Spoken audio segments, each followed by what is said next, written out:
Ok, vamos então, boa noite, Valdemar. Estamos começando agora, 8 horas do Brasil. Boa noite. Estou aqui também, vou participar. Boa noite. Vamos começar aqui então. Semana passada, nós estudamos. Deixa eu só fechar o áudio aqui do Valdemar, vê se consegue fechar o áudio aí. Espera aí. Vai dar certo. Beleza.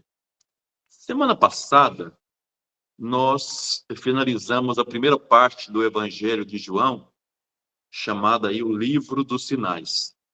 Eu só vou recordar esses sinais, que eu quero hoje um assunto com vocês é uma outra coisa que eu quero trabalhar com vocês, muito importante, por sinal.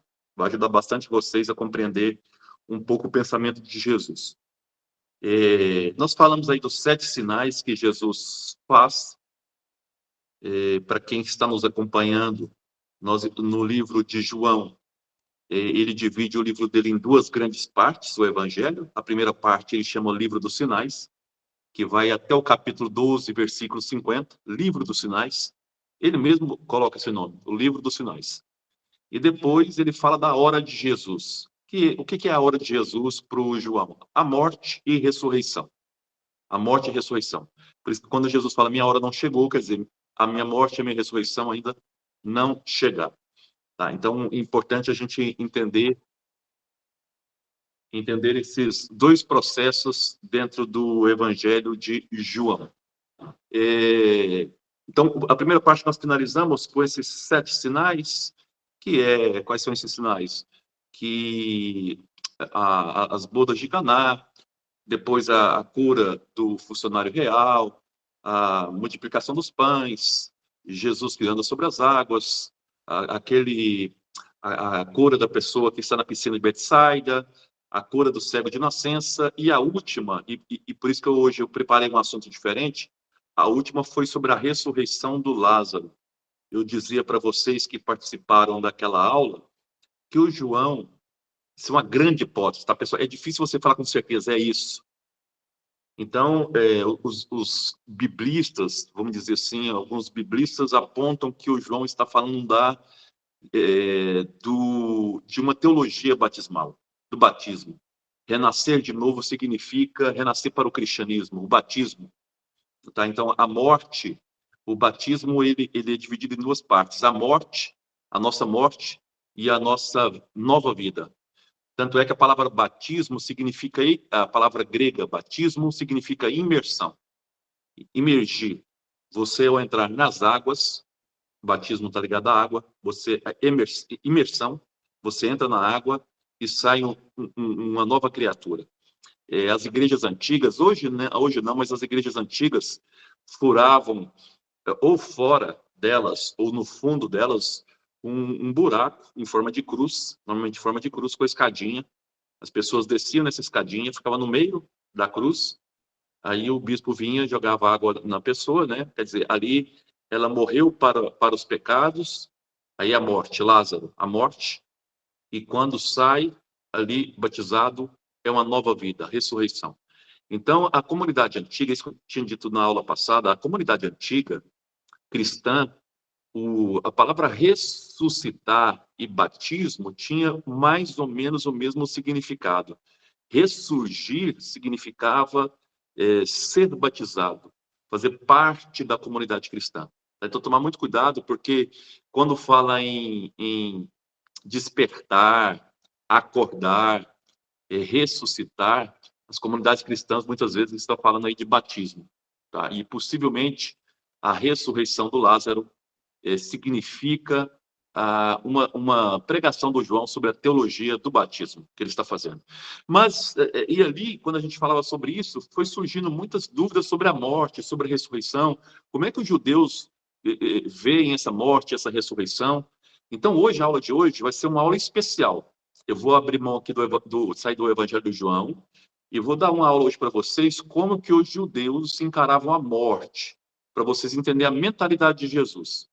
Tá? Existe vida eterna para os judeus? Não existe vida eterna. Os judeus acreditam em inferno, os judeus não acreditam em inferno. Os judeus acreditam em vida após a morte, não acreditam em vida após a morte. Como é que os judeus concebiam essa questão vida após morte? Como é que para eles era isso? E Jesus? Como é que Jesus concebe essa questão? Então, como aconteceu muitas dúvidas na aula passada sobre isso, eu preparei uma aula especial sobre isso. Eu vou postar para vocês o resumo, tá? Já está preparado ali em cima e já vou mandar para vocês hoje mesmo. E aqui eu vou trabalhar com vocês esse pequeno resumo sobre isso. Eu acho que vai ajudar bastante vocês nessa compreensão tanto dos textos bíblicos como da compreensão de Jesus e do cristianismo. E aqui eu já vou lançar uma outra pergunta. Os cristãos, a comunidade cristã, tem a mesma ideia de vida eterna que Jesus tinha? É a mesma coisa? Não é? Jesus acreditava no inferno? Né? São perguntas que nós vamos tentar responder hoje para vocês, tá? Isso vai ajudar bastante vocês a compreender essa teologia da morte dentro do judaísmo e dentro da Bíblia, dos evangelhos também, do Novo Testamento, e também na cabeça de Jesus. Como é que Jesus concebia essa questão sendo ele judeu? Tá bom? Esse ponto é importante, que nós não podemos esquecer que Jesus era um judeu, influenciado por essa cultura judaica. Então, quando a gente fala de Jesus, esquece aqui a questão do Deus. Pensa em Jesus como um homem que vivia o seu tempo e também tinha suas crenças, acreditava. Tá bom? Então, essa é a primeira pergunta, essas são as questões que nós vamos tentar resolver hoje. Antes de dar prosseguimento, né? Oi, Elvira, tudo bem? Estamos começando agora. Hoje nós vamos falar sobre a questão da morte dentro do judaísmo, para o pessoal entender um pouco sobre a vida eterna no judaísmo. Para que a gente possa entender bem essa questão do judaísmo, nós temos que tomar cuidado, porque o ser humano ele não tem o mesmo pensamento de uma época para outra. Isso muda. Se eu falar assim para vocês, como é que o brasileiro ele vê o samba? Você vai ter que perguntar assim, em que época? Porque o brasileiro não vê o samba hoje como via há 40 anos atrás, quando eram as marchinhas, por exemplo. O brasileiro hoje não vê o samba como, por exemplo, há 500 anos atrás, porque 500 anos atrás não tinha samba. Vocês estão entendendo? Quer dizer, o pensamento de um povo não é único sempre, ele se transforma. Vamos pegar na questão matrimonial. Se eu falar assim para vocês, como é que é a concepção do brasileiro em relação ao casamento? Eu vou ter que fazer uma pergunta para a pessoa, em qual época que você está falando? E além da época, o Brasil é muito grande. Em qual região você está perguntando? Então, essas perguntas têm que estar muito claras, porque uma pessoa do Nordeste, ele pensa o casamento diferente de uma pessoa do Sul do Brasil, ou do Sudeste do Brasil. Eu tenho certeza, sem pesquisa nenhuma, mas pela leitura eu tenho certeza que o povo do Norte, ele é muito mais dado ao casamento do que o povo do Sudeste, os jovens do Sudeste. Então, a gente tem que tomar muito cuidado, porque não existe um pensamento único em todo o Brasil. Não existe uma concepção única em todos os tempos. A concepção do casamento há 40 anos atrás, na época do meu pai, era morrer junto. Ah, mas a pessoa está infeliz, e daí? Morre junto infeliz. Essa era a visão. Essa era a visão. Hoje a pessoa casa e se ela estiver infeliz, o que ela faz? Separa. É outra época, é outra concepção. Tá? Não é a mesma coisa. Por que eu estou dizendo isso? Porque quando eu falo de vida eterna no judaísmo, nós vamos ter que entender que, primeiro ponto, esse pensamento mudou ao longo da história. Antes de Jesus era uma coisa, na época de Jesus é outra coisa. Primeiro ponto é esse. Antes de Jesus é uma coisa, depois de Jesus é outra coisa. Segundo, como o judaísmo tem vários grupos, não tem apenas um grupo, foi a primeira aula que eu dei para vocês lá atrás, mesmo, lá nos primeiros cursos. Existem os fariseus, existem os saduceus, existem os essênios. Eles pensam diferente sobre essa temática, não pensam iguais. Já posso adiantar aqui para quem não fez esse curso comigo. Os fariseus acreditam, na época de Jesus, tá? Os fariseus acreditavam na vida eterna. Já os saduceus, não. Então, a gente tem que tomar muito cuidado com relação a isso. Então, eu posso dizer que Jesus se aproxima nesse sentido mais de quem? Possivelmente mais próximo dos fariseus em relação a isso. Mas, só são questões para vocês entenderem que o pensamento, ele muda ao longo da história. Então, vamos aqui agora, então, a pergunta é, né? Eu vou acompanhar aqui um padre que eu gosto bastante, um teólogo, e aqui na Itália, ele chama Alberto Maggi, tá? Ele faz um texto belíssimo, está italiano, mas se vocês quiserem em português eu passo depois para vocês, embora o resumo é tudo dele que eu passo para vocês. Ele faz uma pergunta: os judeus acreditavam na vida eterna? Ele começa o artigo dele com essa pergunta: os judeus acreditavam na vida eterna? A resposta dele é não. Os judeus antes de Jesus, e mesmo na época de Jesus, a maior parte não acreditava na vida eterna. A palavra eternidade, uma palavra hebraica chamada olam, olam é a palavra eternidade. Ela nem existe. Hoje estamos começando agora, estamos falando sobre a morte para os judeus, tá? Para a gente entender um pouco esse processo, como é que os judeus concebiam a morte. Então, os judeus não acreditavam na vida eterna. Os judeus não acreditavam na vida eterna. Esse termo não aparece em nenhum livro antes do ano 200 a.C. Então, em toda a história do judaísmo, você não vai ver a palavra eternidade ou vida eterna. Então, a primeira vez que essa palavra vida eterna vai aparecer nos textos bíblicos, na bíblica hebraica, vai ser no ano 200 antes de Cristo, com o autor que nós chamamos ele hoje de Daniel. Então, a primeira vez, se alguém perguntar isso para vocês, quando é que começa a reflexão sobre a vida eterna dentro do judaísmo, vai ser dentro do livro de Daniel, que é 200 anos antes de Jesus. Ele começa essa reflexão. Não quer dizer que as pessoas acreditavam, mas a reflexão sobre a vida eterna, ela começa 200 anos antes de Cristo. Gente, mas os judeus têm mais antes de Cristo. Os judeus tinham aí pelo menos uns, quase, desde Abraão, vamos pegar aí, de Abraão até Jesus, são 2.000 anos.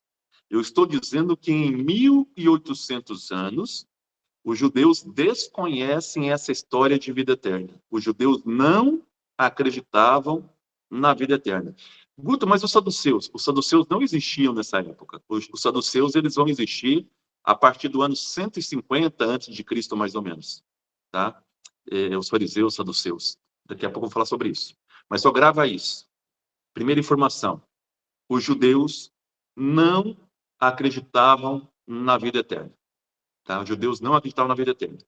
Primeira vez que vai aparecer a reflexão da vida eterna é no livro de Daniel, que é um livro de 200 anos antes de Cristo. Daqui a pouco eu vou falar sobre isso. Eu só queria que vocês entendessem. Tá. Mas como é que o que os judeus pensavam depois da morte? A pessoa morria, para onde ela ia para o judeu? Tá, uma pessoa morreu, para onde ela ia? Para os judeus, todos, seres humanos, animais, todo mundo ia para um lugar chamado Sheol, com S e H. Sheol. Que lugar é esse? Como não tem como explicar para os judeus que lugar é esse, eles falavam nesse lugar como se fosse uma caverna, uma espécie de caverna. Uma caverna cheia de sombras, em que homens e animais se alimentavam do pó, da terra.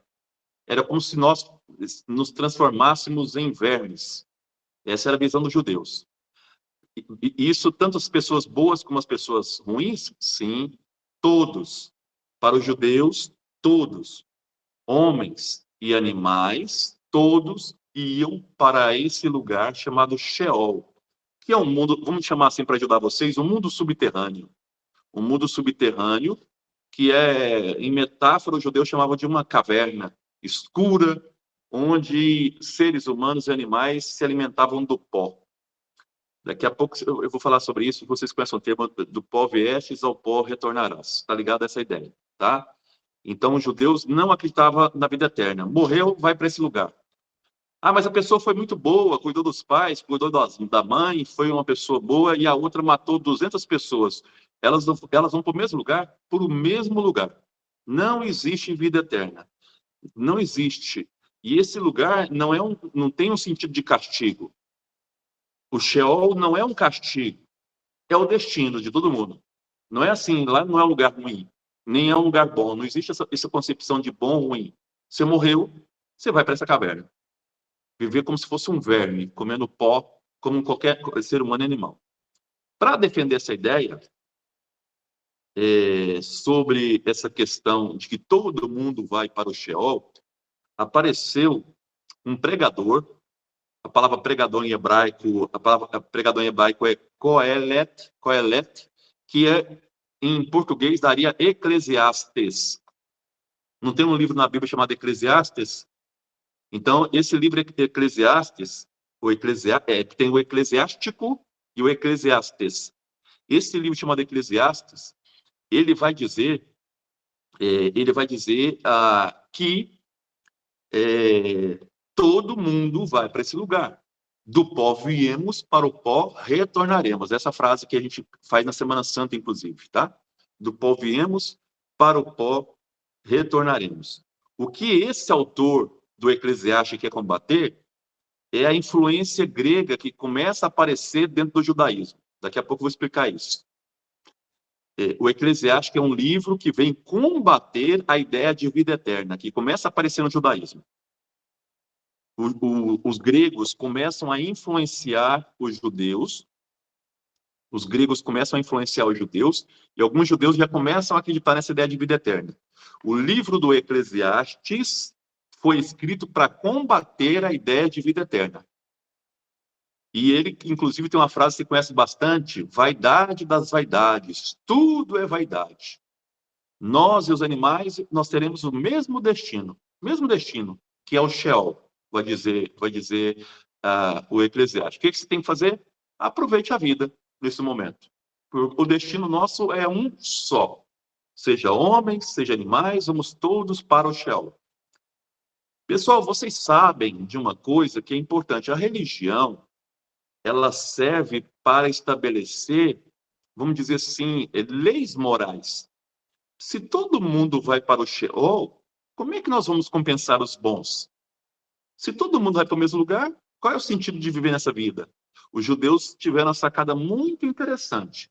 Eles vão dizer que Deus, ele é justo e punitivo nesta vida. Ou seja, se você é fiel a Deus, Deus vai te dar o quê? Como vamos dizer assim, como bênçãos. Vai te dar uma vida longa, prosperidade, você não vai passar fome, você vai ter uma vida próspera, uma vida feliz. Então, essa era a ideia dos judeus. Se você é fiel a Deus, a justiça de Deus já é feita nessa vida. Tudo na sua vida vai dar certo. Tudo na sua vida vai dar certo.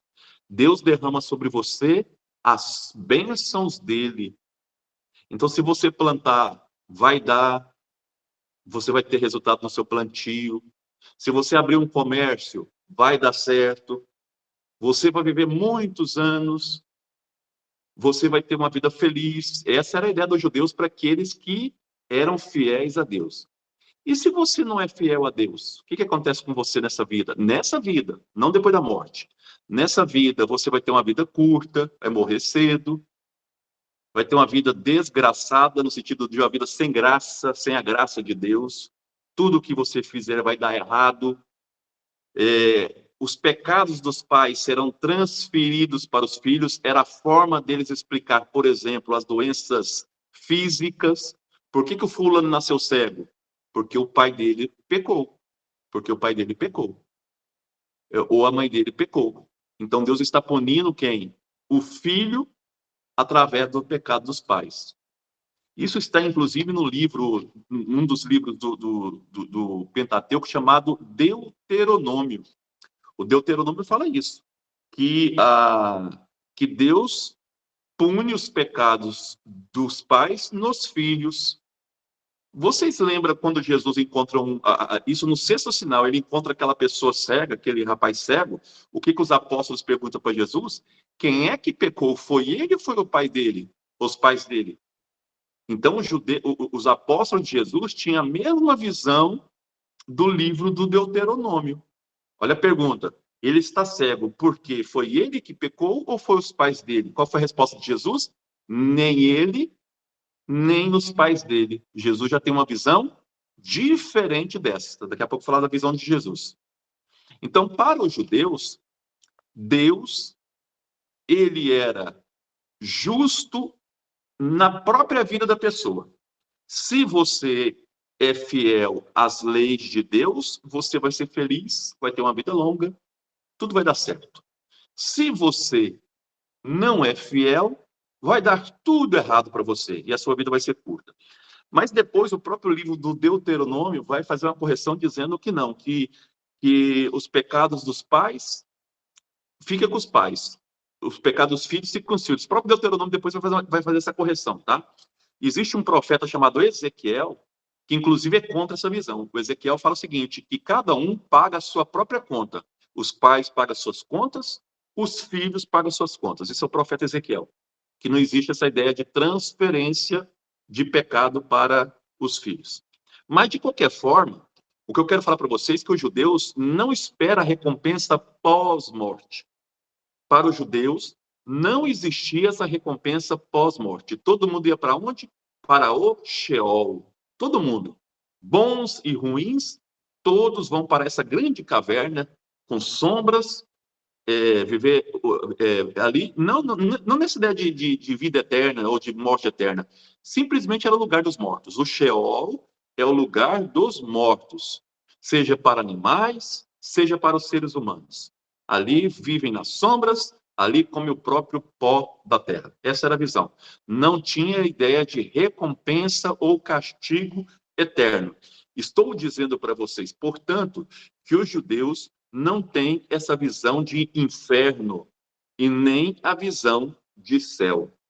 Os judeus não têm a visão de um céu que premia, nem de um inferno que pune. Essa não é uma teologia que está dentro do judaísmo. Está claro isso? Então, até o ano 200 a.C., não tinha essa ideia, nem de céu, nem de inferno. Como é que as pessoas são premiadas? Na própria vida delas. Como é que as pessoas são castigadas? Na própria vida delas. Pessoal, isso é interessante porque eu conheço muita gente que, sem saber dessa teologia judaica, ainda pensa dessa forma. Que se a pessoa ela é fiel a Deus, ela é premiada nessa vida. Se ela não é fiel a Deus, ela é castigada. Eu lembro, inclusive, minha finada mãe, que meu irmão não tinha emprego na época. Minha mãe dizia para esse meu irmão que ele não conseguia emprego porque ele não ia na missa. O fato de não ir na missa, Deus estava castigando ele. Essa era a visão da minha mãe em relação a essa. Mas não é só da minha mãe. Essa é a visão de muita gente. Que Deus castiga aqueles que não são fiéis a Ele, aqueles que não vão à missa, aqueles que não rezam o terço, aqueles que... Por exemplo, vou dar um simples exemplo. Se na sexta-feira você comeu carne, sexta-feira santa, você comeu carne porque você esqueceu, se você quebrar o pé na outra semana, alguém vai dizer para você, ó, tá vendo? Você foi comer carne na sexta-feira santa, Deus não está te castigando. Então, muitas pessoas ainda trazem esse pensamento do antigo judaísmo, que Deus beneficia aqueles que fazem a vontade dele e pune aqueles que não fazem a vontade dele. Essa era a visão judaica. Então, se alguém perguntar para vocês, o judaísmo acreditava em vida eterna? Não, não acreditava. O judaísmo acreditava em inferno? Não, não acreditava. O judaísmo não acreditava em inferno. O judaísmo acreditava em castigo ou premiação pós-morte? Não, não acreditava. Então, no que o judaísmo acreditava pós-morte? Sheol. Sheol. Todos nós vamos para o Sheol. Bons e ruins, todos vão para esse lugar, para essa morada dos mortos. Ali não é castigo nem premiação, é um lugar onde nós vamos. Então, como é que Deus premiava e castigava? Na nossa própria vida. Era assim que os judeus acreditavam, tá bom? Até que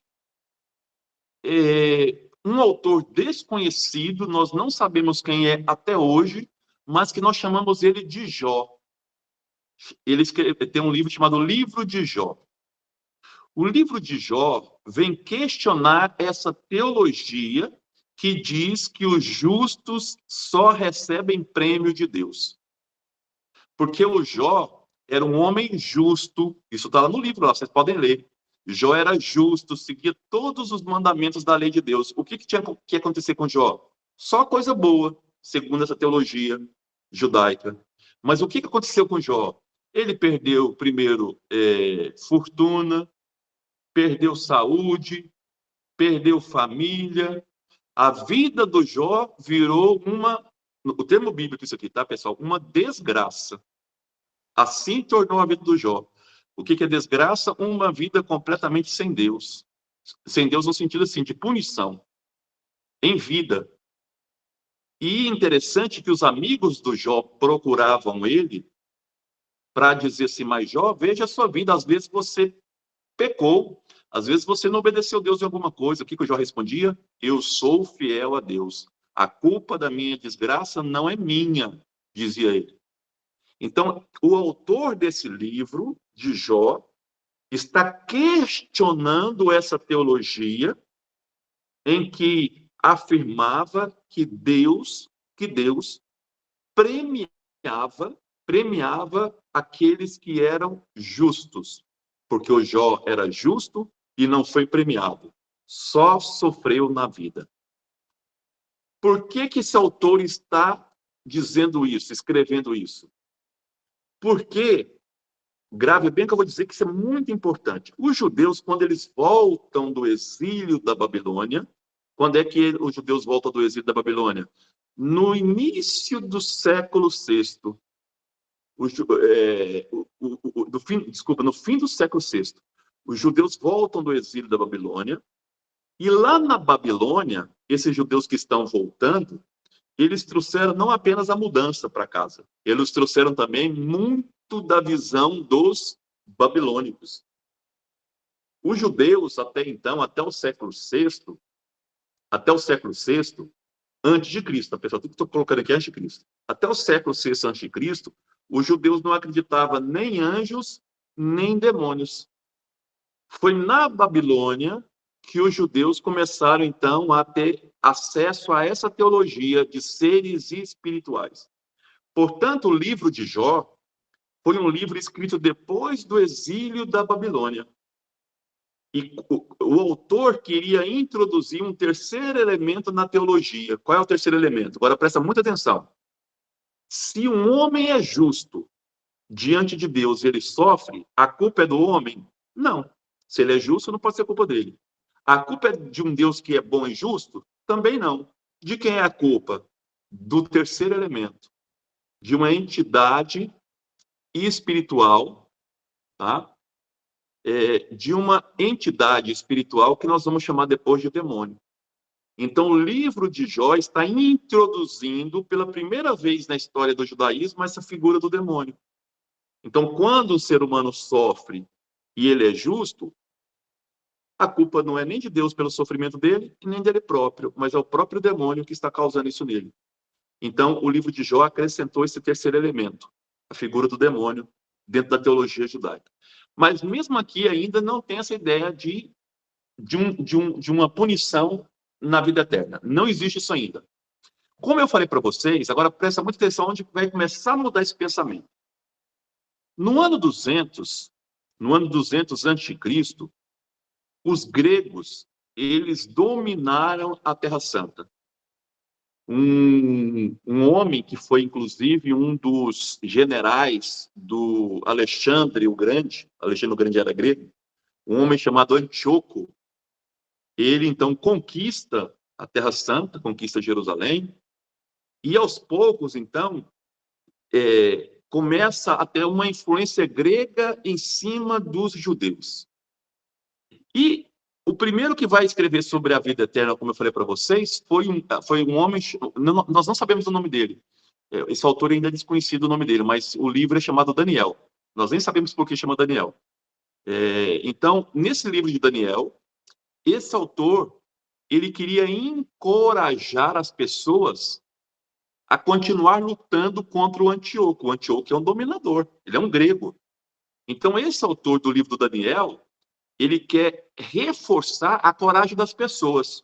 Como é que você encoraja as pessoas? Dizendo para elas, você tem que lutar. E a pessoa fala, mas eu vou morrer. O que você responde? Não tem problema, você vai ser recompensado depois. Então começa a aparecer a ideia de vida eterna. Então, se você lutar contra os gregos, Você pode até perder a sua vida, mas você vai ganhar uma vida muito melhor depois.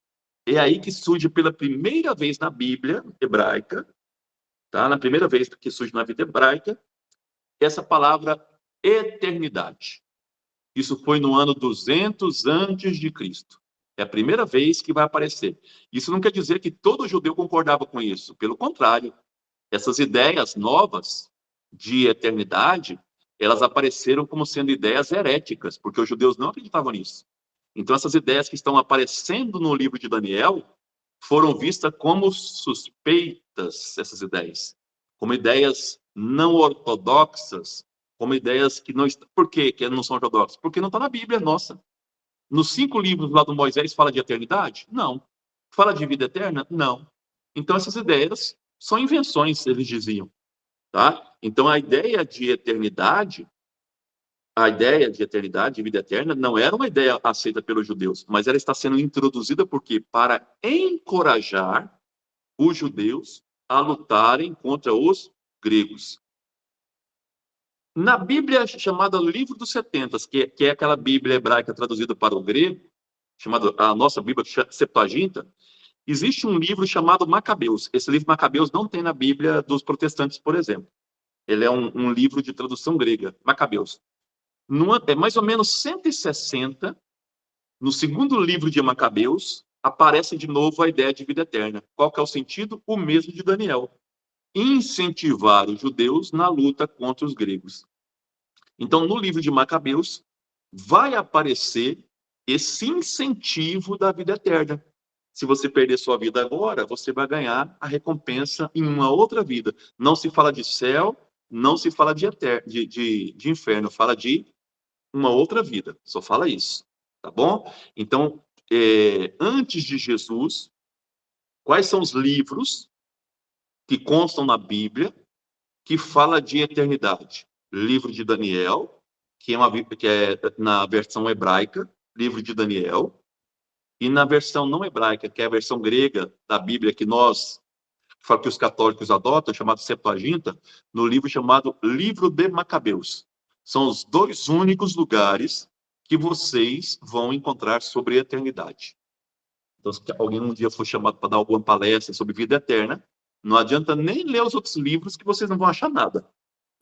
As únicas menções sobre a eternidade é no livro de Daniel e no segundo livro de Macabeus. Só ali vocês vão encontrar sobre essa ideia de eternidade. Não está falando de céu, não está falando de inferno, mas de uma outra vida.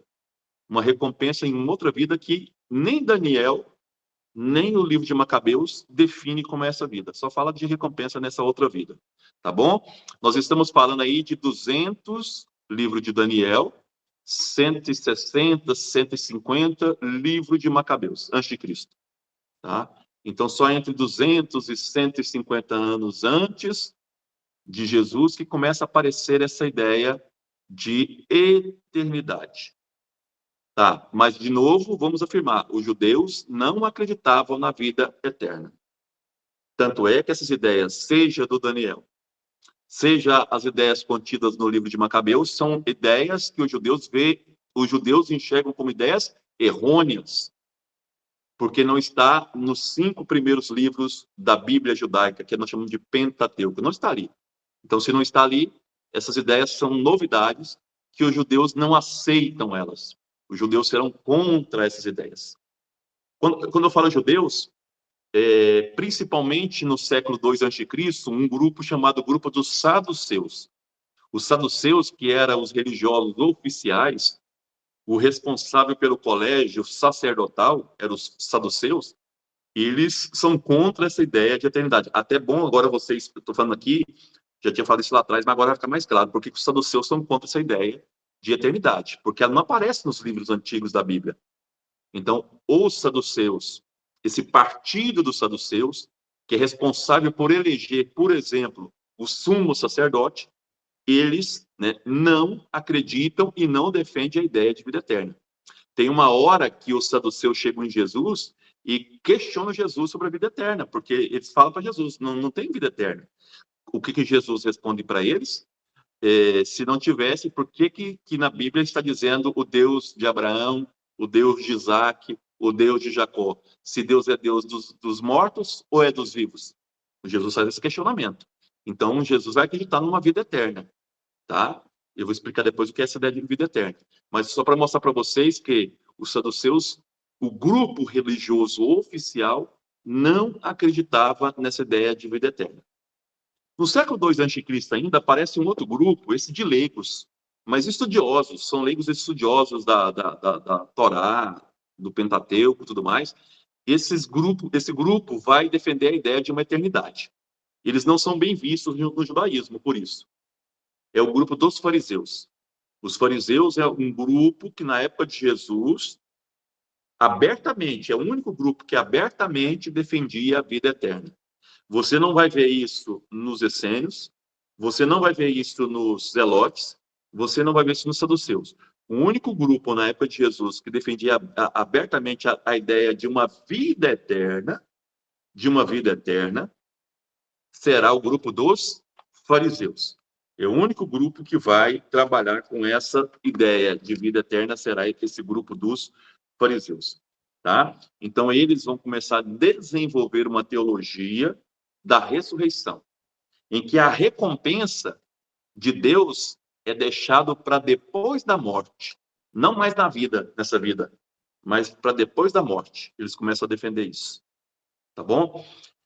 Agora, uma coisa interessante é que a ideia de ressurreição, ela está ligada a uma outra teologia, a teologia do Deus Criador. Porque a ressurreição, o que é a ressurreição? É uma nova vida. Se Deus, ele cria, ele pode recriar. Essa é a ideia. Então, a ideia de ressurreição está, vamos dizer assim, entrelaçada à ideia de um Deus que cria. Se Deus cria, ele recria. Então, aos poucos, vai sendo desenvolvida pelos fariseus essa ideia que de um Deus criador pode haver uma recriação através de uma ideia de vida eterna. Mas, de novo, não se fala de céu, não se fala de inferno, fala de uma vida eterna. Que vida eterna é essa? Os fariseus não definem. Fala que as recompensas estarão ligadas a uma vida pós-morte. Mas como será isso? Os fariseus não desenvolvem isso. Não fala para onde nós vamos, só fala que Deus vai nos recompensar pós-morte. Quer dizer, aquela recompensa que os judeus defendiam em vida, agora os fariseus estão defendendo após a morte. Após a morte, tá bom? Então, isso é um ponto importante para a gente tentar entender. Mas, de novo, a grande maioria dos judeus não veem com bons olhos essa ideia de eternidade, ou essa ideia de vida pós-morte. Porque a maioria dos judeus, seguindo a sua Bíblia, os seus livros sagrados, os judeus não têm Bíblia, tá? A gente chama de Tanakh, os livros sagrados. Seguindo a Tanakh, os seus livros sagrados, os judeus falam de que todos nós vamos morrer e vamos para o Sheol. Essa é a definição dos judeus ali. Para vocês observarem que essa ideia que os judeus não acreditavam na vida eterna é clara, em todo o Novo Testamento, olha o que eu vou dizer aqui importante, hein? Em todo o Novo Testamento, nos 27 livros do Novo Testamento, só em 3 momentos se fala de paraíso. Só em 3 momentos. O primeiro momento que nós vamos ver a palavra paraíso está no Evangelho, anotei aqui, Evangelho de Lucas, capítulo 23, versículo 42. Quando Jesus vira para aquele colega na cruz e fala, hoje mesmo estarás comigo no paraíso. É a única vez que aparece a palavra paraíso em todos os evangelhos. Os evangelhos não falam em paraíso. Fala em reino dos céus. O reino dos céus ele não fala que é noutra vida. Mas não fala em paraíso. Não fala vida pós-morte. Essa ideia de paraíso. Por falar em paraíso, só para que vocês saibam disso, a palavra paraíso, ela está ligada à palavra padex iraniana, jardim. Porque se vocês lembram que os iranianos, A felicidade para eles era, eles vivem no deserto, né, o povo iraniano, a ideia de deserto. Então, um jardim é um lugar que tem o quê? Muita água, muita comida, muita vida. O que é o jardim? Um paraíso. Então, a palavra paraíso vem de padex, palavra iraniana. Então, a primeira vez que os evangelhos vai falar de paraíso é o evangelho de Lucas. Mas 2 vezes vai aparecer aí a palavra vida eterna nos livros no livro do Novo Testamento. Quem quiser anotar, 2 Coríntios 12:4. O Paulo fala de vida eterna. 2 Coríntios 12:4. E depois o livro do Apocalipse 2:7. Pessoal, olha o que eu estou dizendo. Só em 3 momentos, em todos os 27 livros do Novo Testamento, se fala de vida eterna. Lucas, paraíso. Lucas 23:42. 2 Coríntios 12:4. E Apocalipse 12:7. Por que está acontecendo isso, essa mudança? Por influência grega. Não esqueça vocês que quando os apóstolos começam a evangelizar, eles começam a ter contato com os gregos. E os gregos, eles entendem o mundo de 2 formas. Na verdade, os gregos, a princípio, os gregos e os judeus. O mundo é dividido em 3 partes. O céu, essa parte que o ser humano vive. O céu geralmente vivia os deuses, o Olimpo. Aqui, a parte onde nós vemos a terra e o subterrâneo, onde estava também alguns deuses, como Hades. O Hades é o filho de Cronos, que o Cronos é o templo. O pai, Cronos, mandou o filho dele, um dos filhos dele, chamado Hades, para a região subterrânea. Esse Hades, pessoal, é muito interessante que aos poucos, lentamente, durante séculos, esse Hades vai virar o nosso inferno. Lentamente, vai ser uma transformação que vai levar pelo menos 500 anos para que esse Hades vire o nosso inferno, tá? O Hades era onde estava ali, a palavra Hades vem do próprio Deus, Hades, que era filho de Cronos, que mandou o filho dele para essa parte subterrânea. Os gregos, aos poucos, influenciam os judeus, e os judeus vão conceber o mundo com 2 partes. A parte do céu, onde está Deus, e a parte da terra, onde estão os homens e os outros espíritos. Já é influência grega, tá? Então, essa mudança vai ser uma mudança lenta. Vai ser uma mudança lenta. Antes de falar da ideia de Jesus, e eu já passando para essa ideia de Jesus sobre a questão da vida dos mortos, Jesus não concebe a ideia de vida eterna como sendo um lugar. Quando a gente morre, é um lugar chamado céu. Jesus não tem essa dimensão. Jesus é judeu. Falei isso para vocês várias vezes. Jesus não tem essa noção nem de céu e nem de inferno. Por que ele não tem? Porque ele é judeu. Jesus, a única coisa que ele conhece chama-se Sheol. Sheol. Mas os gregos não influenciaram Jesus? Não. Quando Jesus está vivo, o cristianismo não existia ainda. Quer dizer, os cristãos não tiveram tanto contato com os gregos. Portanto, a visão de Jesus é a visão judaica. Jesus conhece essa dimensão do Sheol. Só que Jesus, na época de Jesus, existe um lugar. Quem viajou comigo para Jerusalém, eu falei várias vezes desse lugar e mostrei esse lugar. Em Jerusalém, fora dos muros, na região sul de Jerusalém, fora dos muros, existe um grande buraco. Até hoje esse buraco está lá, um grande buraco. Nesse buraco, alguns homens faziam sacrifício de crianças a um deus chamado Moloque. Tá? Inclusive, muitos judeus também faziam sacrifício de crianças para esse deus chamado Moloque. Com o tempo, para que os judeus não fizessem, nem outras pessoas fizessem sacrifício de crianças ali, esse lugar chamava-se Geena. Geena. Já escutaram essa palavra, Geena? Então, nesse lugar, nesse buraco, fora dos muros, tá? É bem encostado nos muros. Tem um muro, depois desse muro tem um grande buraco, tá? As pessoas faziam ali, tinha um altar onde se sacrificavam crianças, tá? Pessoal, não esquecer É porque a gente lê a Bíblia muito rápido. Os judeus, no mundo antigo, sacrificavam crianças também a Deus, aos seus deuses. Não esqueça, por exemplo, um exemplo que vocês conhecem muito na Bíblia, que é o exemplo de Abraão, que ia levando o seu filho Isaac para quê? Para sacrificar. E o anjo não deixa. Quer dizer, existia uma prática dentro do judaísmo, não estou dizendo que todos os judeus faziam essa prática, mas que se aceitava o sacrifício de criança aos deuses. O Abraão é um grande exemplo disso, tá? Só para vocês entenderem. Então, em Jerusalém, fazia esse sacrifício a esse deus Moloque. Só que os judeus, para acabar com essa prática, o que os judeus fizeram? Começaram a jogar lixo ali, jogar lixo nesse buraco. Como os judeus trabalham muito a ideia de pureza e impureza, os judeus não queriam ir ali mais, porque o lixo é algo impuro. Então, para acabar com essa prática, foi criado esse lixão ali nesse buraco, para os judeus não ir ali. A Geena, esse buraco ali de lixo. Esse lugar, os judeus começou então a fazer uma metáfora. Essa Geena passou a ser uma metáfora. Os judeus, eles acreditam, isso até hoje, isso é muito interessante, que você deve rezar pela pessoa, pelos mortos, durante 12 meses. 12 meses. Depois de 12 meses, as pessoas sendo punidas ou não punidas, a oração não serve para mais nada, porque se ela está no lugar bom, a oração não serve para nada. Se ela está no lugar ruim, a oração não serve para nada.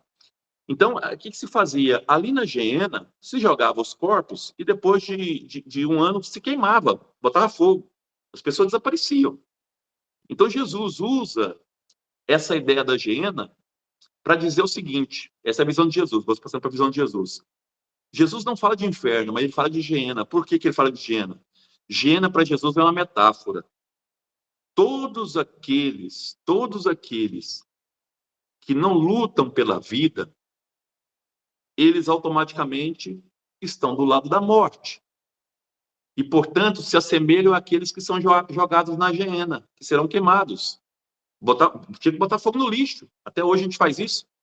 Então, Jesus está comparando as pessoas que não lutam pela vida, que não estão com eles, se assemelham àquelas pessoas que são queimadas na Geena. Vocês estão percebendo como é que o inferno está sendo criado? Quer dizer, no lixo, no lugar que se jogava, que se riscava, né, para queimar o lixo, e pessoas que eram jogadas ali, animais, Jesus está dizendo isso. Então, ou seja, os que não são da vida se equiparam àqueles que são queimados nesse lugar. Não serve para nada, Jesus está dizendo. Então, o que é céu para Jesus? Não existe. O que é inferno para Jesus? Não existe. Mas Jesus tem uma noção de vida, de ressurreição. Qual é a ideia de ressurreição para Jesus? Jesus fala o seguinte, em relação à ressurreição.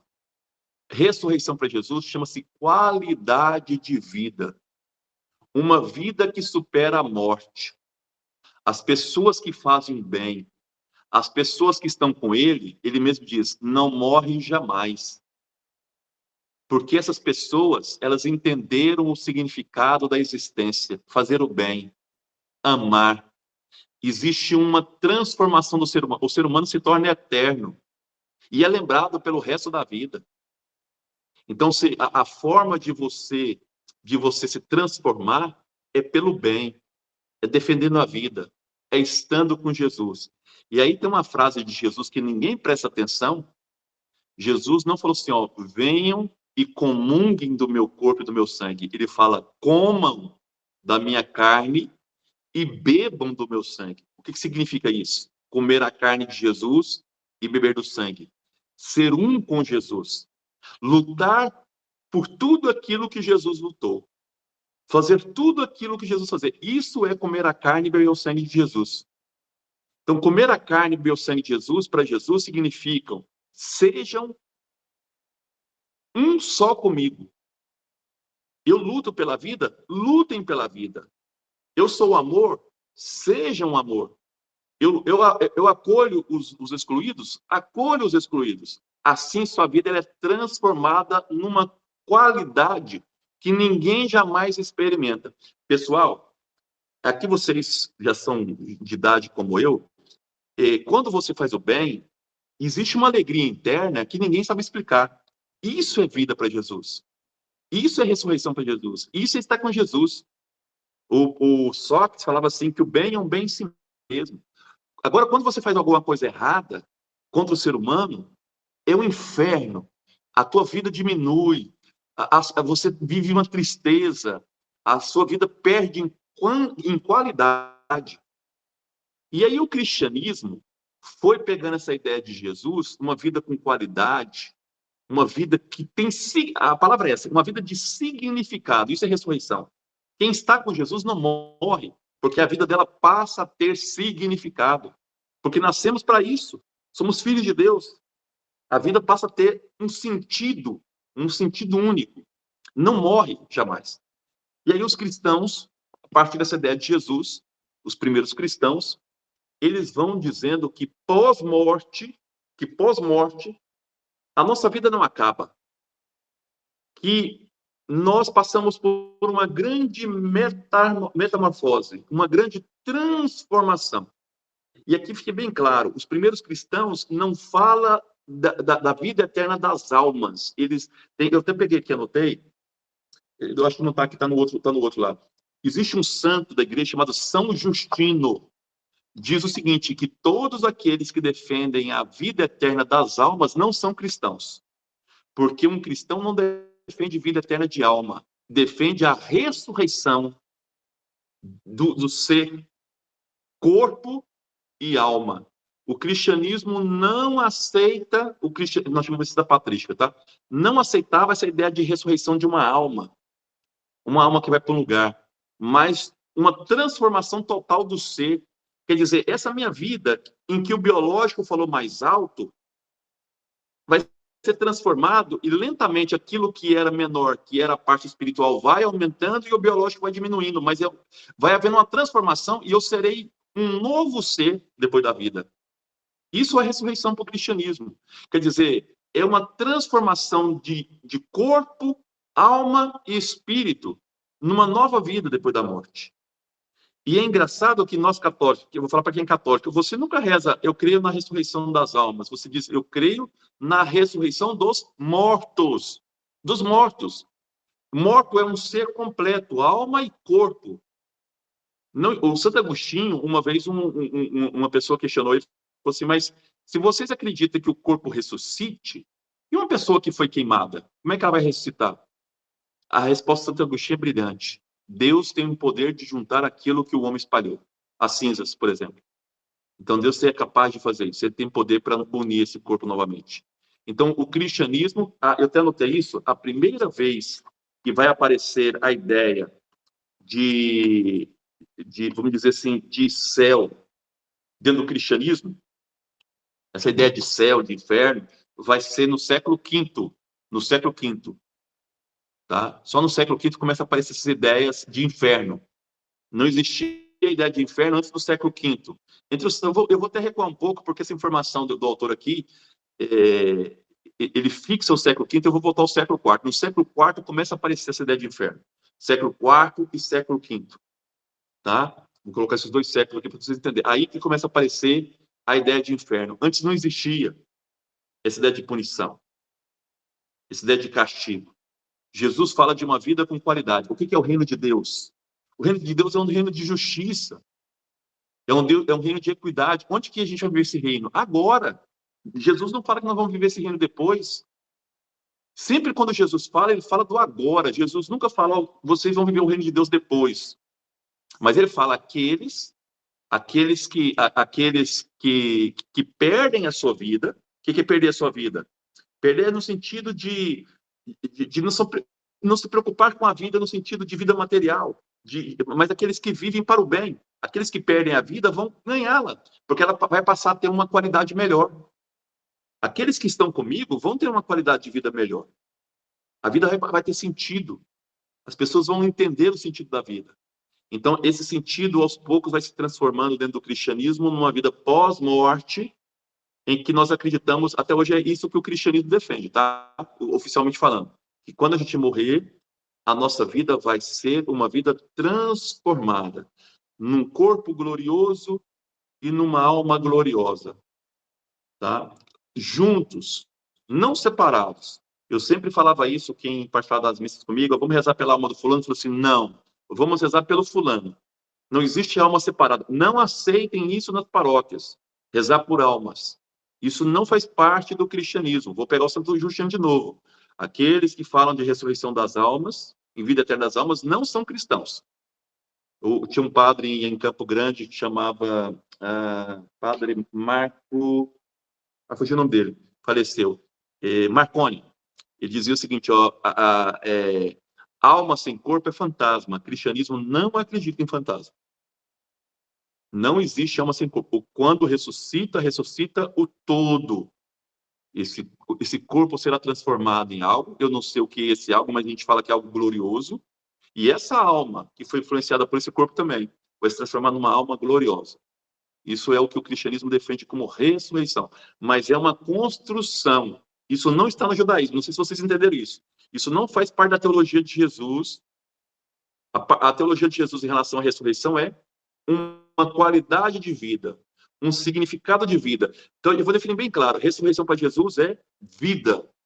Todos aqueles que lutam pela vida, eles têm uma qualidade de vida diferente. Isso é ressurreição. Por isso que eu falei na última aula para vocês, muitos não entenderam. A ressurreição começa já agora. A ressurreição começa agora. Na outra vida, ela vai ter apenas um novo significado. Por isso que eu falo que, mais do que lugar, a ressurreição na outra vida é um modo de ser. Um modo de ser como? Em Deus. Eu estou em Deus. Eu optei por estar em Deus. Eu completo. Mas quando eu optei isso depois da minha morte, não. Em vida. Em vida, eu optei estar com Deus. Então, a minha ressurreição começa agora. A ressurreição começa agora. Na luta todos os dias pela vida, em estar com Jesus, essa qualidade dá um significado. Por isso que eu falo para as pessoas, às vezes elas não entendem. Eu falo assim, Jesus sempre me deu muito trabalho. Aí as pessoas, por que você não larga ele? Porque sem ele a minha vida não tem sentido. Eu estou dizendo que eu estou vivendo a ressurreição. Sem Jesus, a minha vida não tem mais sentido. Não, como diz o Paulo de Tarso, vocês conhecem bem, não sou eu que vivo, é Cristo que vive em mim, diz Paulo. Não sou eu que vivo, é Cristo que vive em mim. Minha vida sem ele não é nada. Não tem mais significado nenhum. Então, isso é a ideia de ressurreição, tá bom? Vou abrir, que já deu o horário aqui, senão agora acaba até o nosso tempo aqui. Pode falar, Mal. Mauro levantou a mão? Eu não estou escutando, Mal. Agora sim. Agora sim.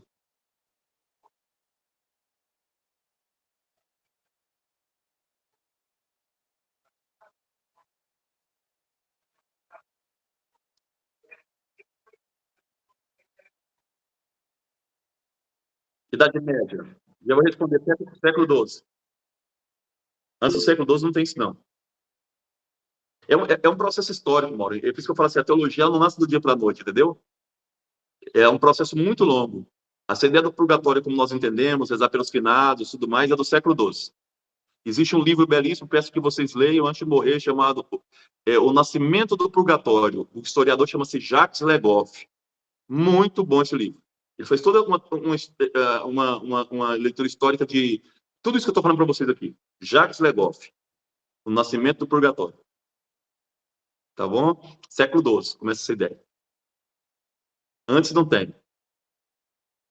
E, de novo, por isso que eu gosto do cristianismo primitivo. O cristianismo primitivo ele é mais fiel à ideia de Jesus. Lutar pela vida e, principalmente, a ideia de que a vida eterna é uma vida plena, gloriosa, da minha alma com o meu corpo, não separado disso. Então, evitem de rezar por almas separadas, tá? Evitem de rezar por almas individuais, sempre pela pessoa. Sempre pela pessoa. Pelo São Joaquim, pela Dona Maria, pela Dona Oswaldina, pela pessoa. É isso que o cristianismo defende até hoje, oficialmente. A teologia do cristianismo católico é isso. E vocês rezam isso todo domingo na missa que vai. Criam na ressurreição dos mortos, na ressurreição da carne, na ressurreição da carne. Vocês rezam isso. E depois, engraçado que na mesma missa eu põe para rezar para as almas, e aí na hora do creio, eu falei, eu creio na ressurreição da carne. Eu mesmo estou me contradizendo. No início eu acredito numa coisa, na hora do credo eu acredito em outra. A gente tem que tomar cuidado com essas coisas. O Guto, quando você falou sobre. Teve um dado momento que você falou basicamente do que é pregado na famosa teologia da prosperidade. Eu gostaria de saber, tem um, tem um livro que eles usam muito para justificar essa questão dos ganhos na vida, né? Como você falou, se você for bem, for um cristão fiel, você vai receber as bênçãos aqui na terra e tal. Tem um livro que eles usam que é o Malaquias.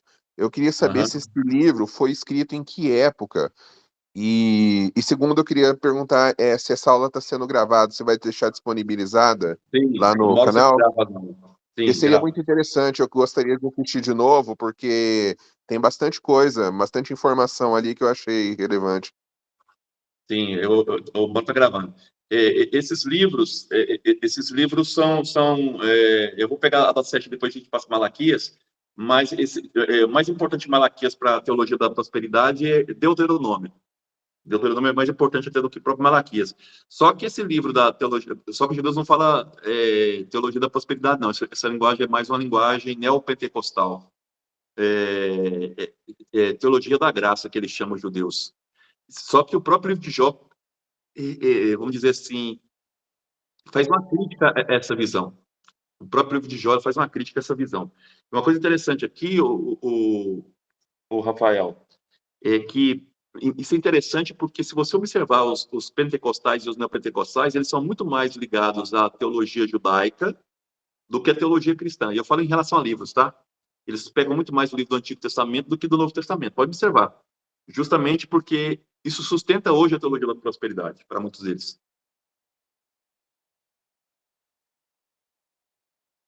Eu vou colocar todo esse material hoje para vocês, o resumo, está muito fácil lá, tranquilo, do padre Alberto Maggi. Mas é interessante vocês observarem isso, não sair daqui hoje com essa dúvida. Para os judeus, não existe vida eterna, é o Sheol. Jesus é judeu, não esqueçam disso. Mas por influência grega, aos poucos é introduzida a ideia de eternidade, por influência dos gregos. Tá? Mesmo assim, Jesus não foi tão influenciado pelos gregos. Quem foi mais influenciado pelos gregos? Os apóstolos, a segunda geração, a terceira geração de cristão. Por isso, aqui, Mauro, vai começando um desenvolvimento da teologia da eternidade, da vida eterna. Mas não foi do dia para a noite. Como eu falei para vocês, a ideia de inferno, ela aparece entre o século IV e século V.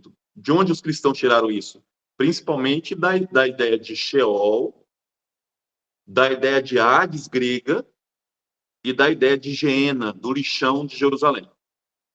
Esses três E essa elementos vão visão criando essa ideia de continua sendo inferno. atual, Guto? Nas suas viagens à Terra Santa, você pode constatar que essa continua sendo a visão que a Sim, maioria dos judeus ainda creem? sim, judeus não acreditam na vida eterna. Até hoje Deus beneficia ou pune em vida. É a mesma ideia. Porque eles baseiam isso nos 5 primeiros livros da Tanakh, né, que é o livro da Torá. Até hoje é a mesma coisa. Tá bom?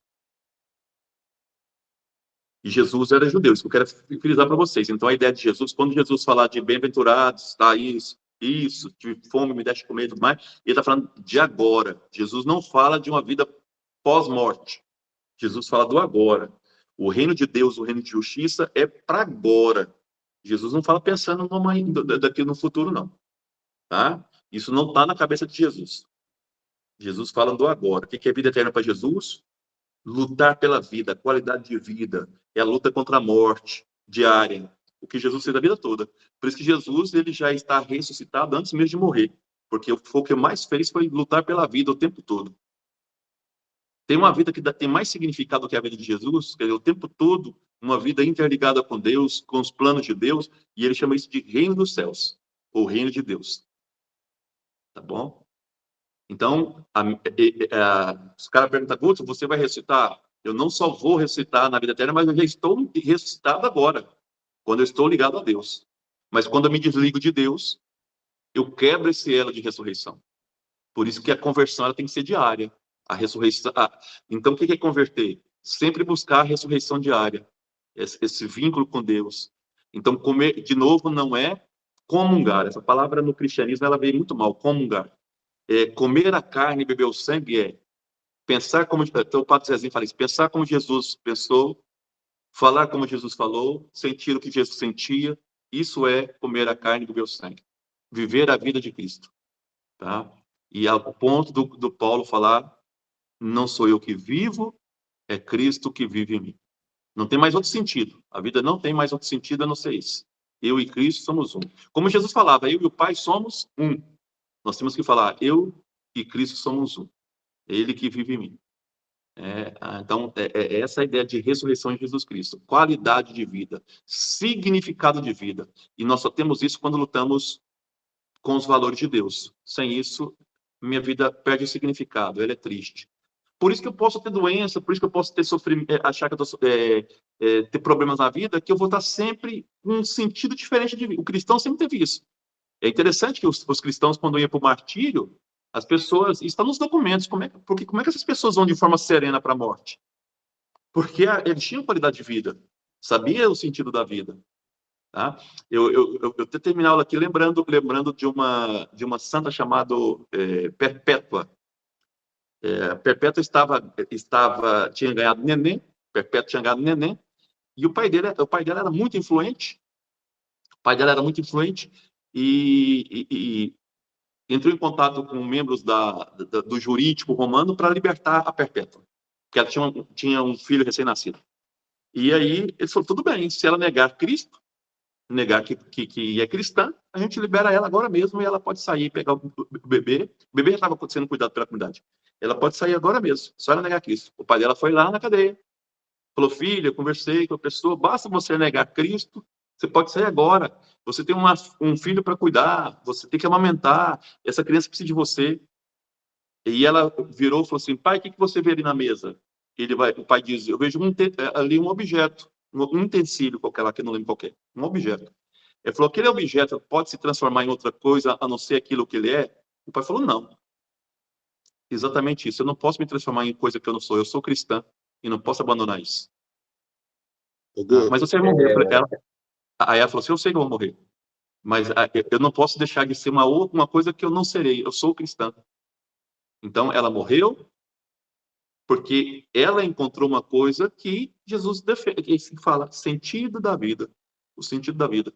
O sentido da vida está em Cristo. Não tem outro sentido. Isso é Guto, eu ressurreição. ia deixar essa pergunta para fazer no privado, mas eu acho que vai ser interessante para todo mundo. Você falou que esse lugar aí, essa tal de Giena, ainda existe, né? Existe. Como que é esse lugar hoje? Você, na Bonito sua até. viagem, como que é horrível?